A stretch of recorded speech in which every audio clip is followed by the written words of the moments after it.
Alright, so with this video, we will have a very short and nice introduction to Kubernetes. And also, once we build upon the fact that we now understand Kubernetes, we'll discover what exactly is Azure Kubernetes Service, which is the Azure managed version of Kubernetes. So, just a quick recap with the software architecture evolution that we sort of have also learned about it. But this is going to play a very crucial role if you want to understand Kubernetes in depth. So, software architecture has evolved from the traditional application approach to the microservices application approach, with the main points being in the traditional application approach you really didn't have decoupling of services.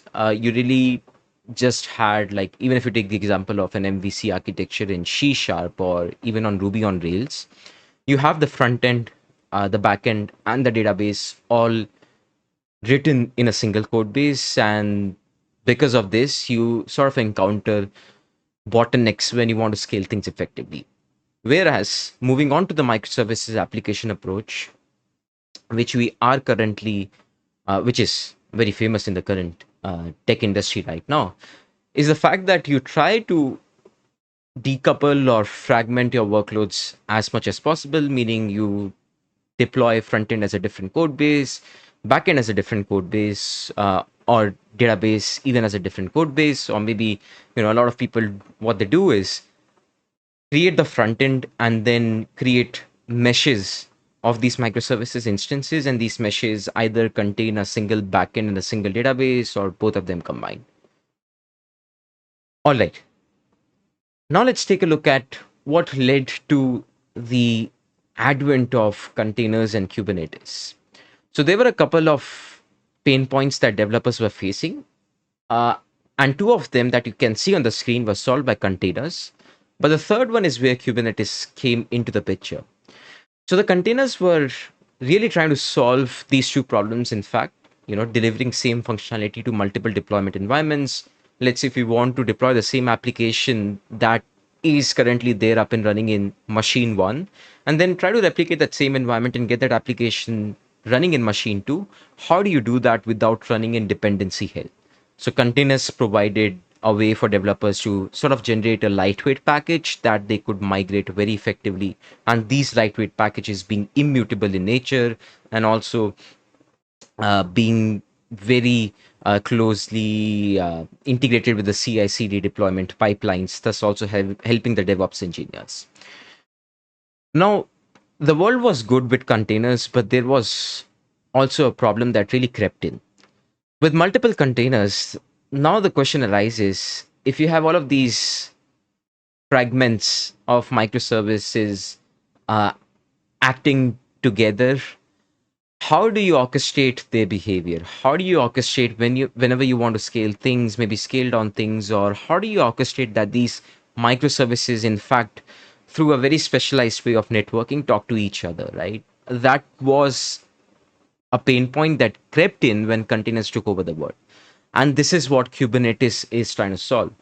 So, in a nutshell, in a very short form manner, Kubernetes is nothing but the orchestration engine for containers. It lets you manage these containers, it lets you scale things up, scale things down. We call that as Kubernetes event driven architecture.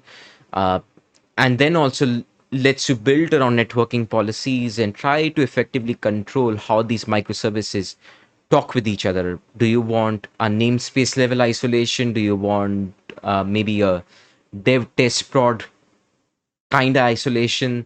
All of that stuff, even at the networking level. So, just to give you a brief recap, Docker or containers really came into the scene at around March 2013, where containerization. Docker was essentially a containerization platform which was based on Linux. So the runtime that lets you run these containers is also based on Linux, and that's the reason why, even if you are, let's say, using a Windows OS native device, you have to download something that's called as Windows Subsystem for Linux, WSL for short. And it also has native integrations with Windows and Mac OS. For Windows, you use something like Windows Subsystem for Linux.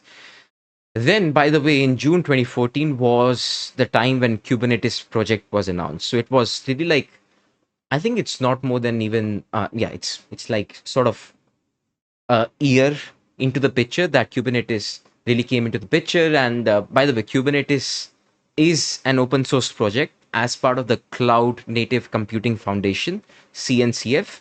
But then, just as these cloud providers build upon these open source solutions, Amazon has its own offering of Kubernetes, GCP has its own offering of Kubernetes, and even Azure has its own offering of Kubernetes, something that the course is all about.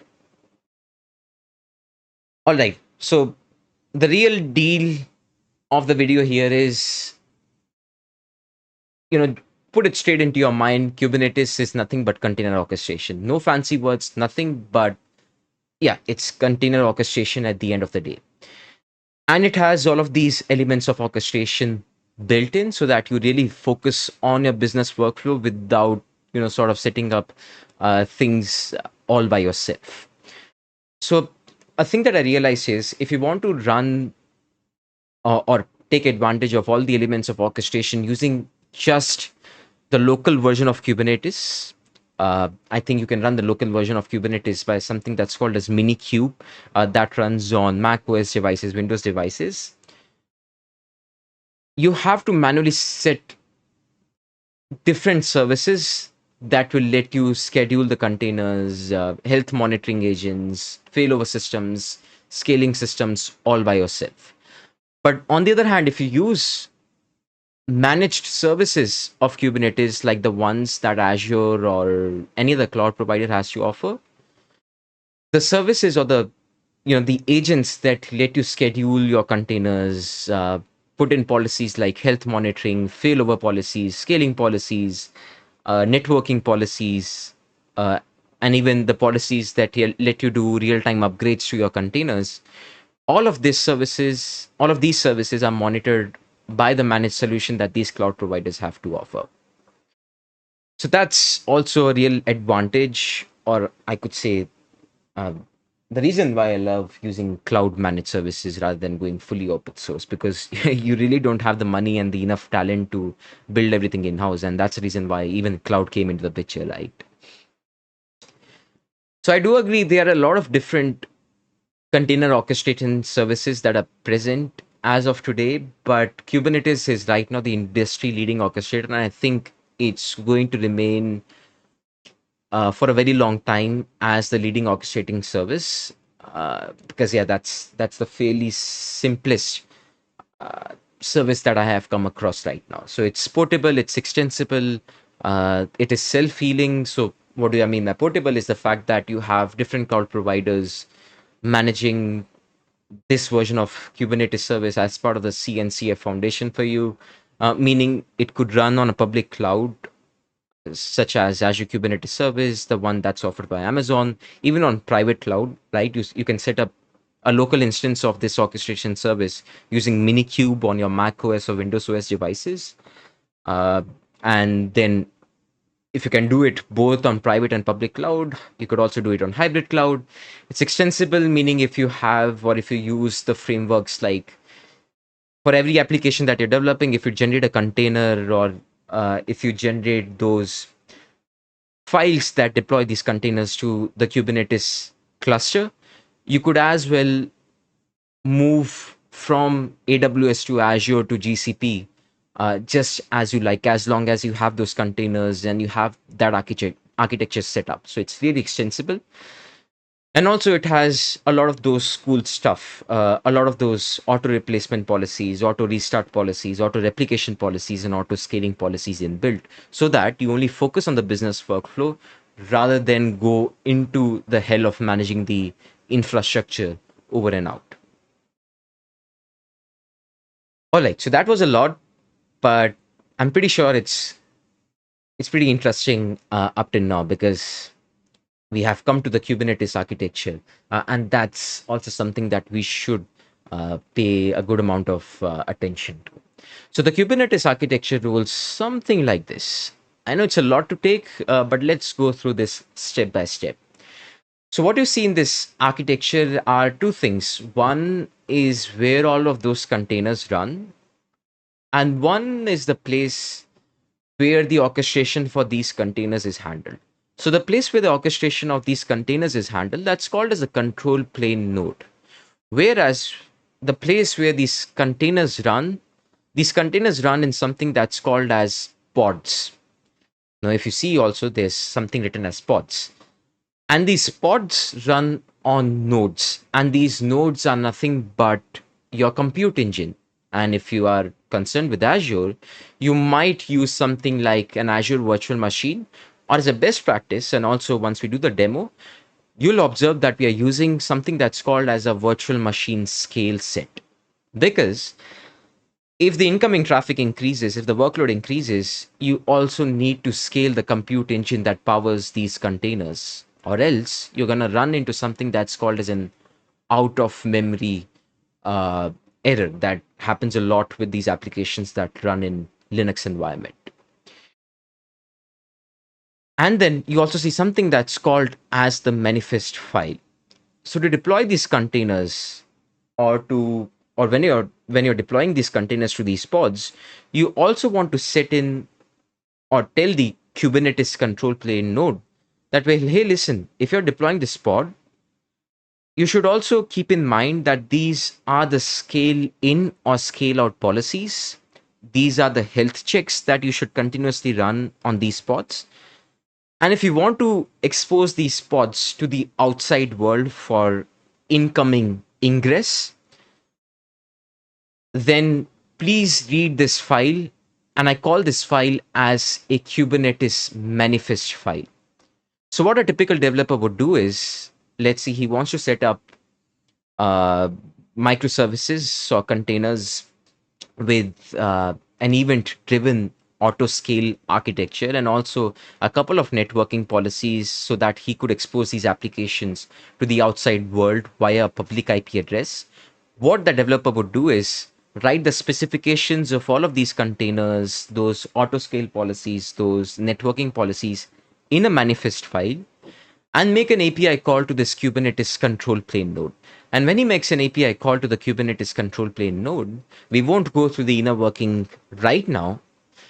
This Kubernetes control plane node would launch these containers inside of the pods, and these pods would run on your nodes, which are going to be virtual machine scale sets or any of the compute engine if you're working with AWS or GCP. And effectively also keep a check on all the networking policies and all the auto scale policies that were defined by the developer in this manifest file that sits over here. And this manifest file is nothing but a YAML file. So even when they do the demos and a lot of labs on some real time case scenarios, you'll notice that we will work a lot with these YAML files. And that's what we are essentially going to do. We'll be defining all of these policies in a YAML file.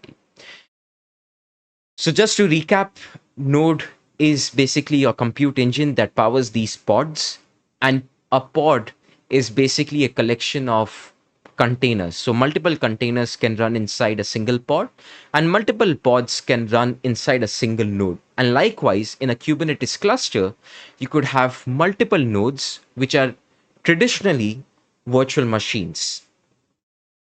And the combination of the control plane node and the compute engine node is what is called as a Kubernetes cluster. All right. Now, moving forward, we took a look at the architecture of Kubernetes, but wait a minute, then how does Azure Kubernetes service work? How does it differ from the same open source architecture of Kubernetes that we discussed earlier? So, what really happens in Azure Kubernetes services, it's really up to you to manage this compute engine node.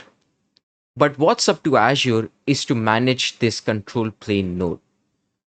So what Azure does for you is it manages this control plane node, right? Manages all the stuff that's there with reading the policies, getting these containers started up and running in the compute engine node for you. But what's really up to you, even if you're using AKS, is to define the manifest file and make sure that you have built these containers for your application. And even when you're working with AKS, To power this compute engine node, to power the nodes that run these pods, you can effectively take help of Azure virtual machines. And in the demos that we'll do, we'll be taking help of virtual machine scale sets, which are nothing but the scaled version of Azure virtual machine, right? So when you create an AKS cluster, Azure automatically creates and configures a control plane for you at no cost. The Azure platform manages the AKS control plane, which is this one, which is responsible for the Kubernetes objects and worker nodes that you deploy to run your applications. And also, Azure takes care of critical operations like health monitoring and maintenance, and you only pay for the AKS nodes that run your applications. And also, a really cool feature about Azure Kubernetes services. A lot of times, I've noticed that there are a lot of security vulnerabilities in the control plane node. So, whenever you're working in a local Kubernetes architecture, it's really up to you that you manage the security patches, that you fix the security patches in the control plane node. But when you move things to cloud, I'm pretty sure it also happens with AWS or GCP. But as far as Azure is concerned, because Azure is taking care of the control plane node, it also takes care to do all the security patches in the control plane node. So effectively, you're also making things more secure for your deployment. And if you're making things more secure, that essentially converts to high availability and disaster recovery. All right, so just another visual to understand things a bit better. So when you're working with Azure Kubernetes Service, Azure takes care of this control plane, whereas still defining the policies in the YAML file, in the manifest file, and still deploying these containers, making sure that the application that you want to run is containerized is ultimately up to you. So just another visual to help things get a bit better, because I think that's a lot to take. All right, so again, just a slide to make sure that you get things clear when you're working with AKS. So when you're working with AKS, there's a fine line of difference between what is going to be your work versus what is going to be Microsoft's work. So what's going to be your work is still about making sure that you containerize these applications, that you set up these CI/CD pipelines if you want to automate the task, and also making sure that you debug your application, iterate upon your application. But the part about cluster hosting, cluster upgrade, making sure all the security patches come into play, even scaling virtual machine scale sets, the compute engine that powers these nodes, and ultimately your pods that are running the containers, and even setting up monitoring and logging agents to log things into Azure Monitor, and then you can read those logs from Log Analytics Workspace. All of that stuff is going to be taken care by Azure. Whereas if you weren't using any cloud service providers version of Kubernetes, all of this would have to be dealt by yourself. And believe me, it's a rabbit hole. If you think you are so good enough of an engineer that you can handle containerization, CI/CD pipelines, even cluster hosting, cluster upgrade, then believe me, you're going to be taken in for a ride. Even I noticed whenever I'm working with even Azure Kubernetes service, things are difficult. They are not a bit easy. I'm going to be honest over here, and I cannot imagine myself doing the same without Azure, setting everything up myself. That is a nightmare. That's a rabbit hole that you wouldn't want to dig up for yourself. And obviously, open source still is in the game. So even if you're using Azure Kubernetes service, you can still work with all the open source tools. So uh, you can work with Helm charts. That's also a pretty interesting thing that we'll discover. You can also work with Jenkins, Terraform, JFrog for writing all of your CI/CD pipelines, maintaining that. And then you can also set up Prometheus and Grafana for getting all the logs from your containers, and then reading those logs, monitoring your containers, your agents. Then you can also work with the Kubernetes network interface, all of that stuff. Also for storage, maybe if you want to set up your own open source file share, and then power your containers with that file share, you could absolutely do that, and also you could take advantage of HashiCorp, role-based access control, even bring in your own hardware security modules to control the keys, because Azure allows customer managed keys in their Kubernetes cluster itself also. So that's perfectly there. So the summary is containers are what will power your application, but Kubernetes is the orchestration engine that's going to manage these containers for you. Well, it's an open source container orchestration platform that is a part of the cloud native computing foundation, but just as every other cloud service provider functions, every cloud service provider out there has their own managed version of Kubernetes. And right now we're working with Azure Kubernetes Service.